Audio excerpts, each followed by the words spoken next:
Hi, hello, I'm Angel Ricalhai, Pascua, your host for today. Welcome to the first episode of Keeping the Fire Alive, Appreciation of Traditional Arts and Gawad sa Manlilikhang Bayan Awardees. Let's start off with the quote, "Tradition is not the worship of ashes, but the preservation of fire" by Gustav Mahler. Let's take a hot minute to ponder this quote. We must all remember that our tradition is part of our national heritage as Filipinos. Tradition is what makes us who we are. It is every Filipino's identity. Tradition is not just something that we need to remember. It is not a memory that we just try to reminisce about every once in a while. It is a moment that we should always live in.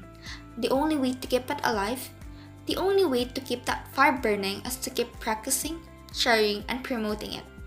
Tradition's flames are meant to last from generation to generation. Practicing it is like throwing wood at that flame, making it stronger and last longer.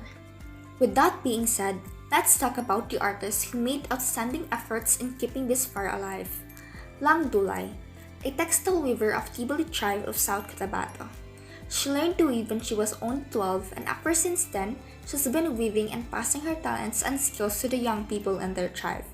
Even though an easier and faster method of weaving was introduced to their tribe, she still insisted on doing the traditional method, which requires a tedious process.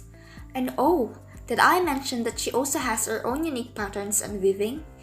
Images that appears in her dreams were her inspirations when choosing a pattern.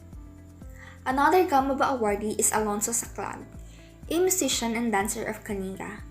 Alonso found endless fascination in the sight and sound of day-to-day village life and ritual in Kalinga. He memorized all musical instruments as well as the dance patterns by just watching his ancestors as they performed the rituals. His tool was observation and his teacher was experience. His passion for music is being passed to the other members of their community.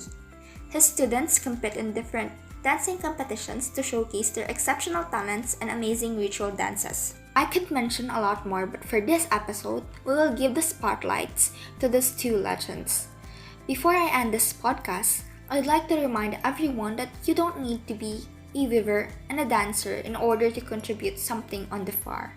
Simply appreciating and talking about it is enough. Again, this is Ricalhai, and that's it for episode 1.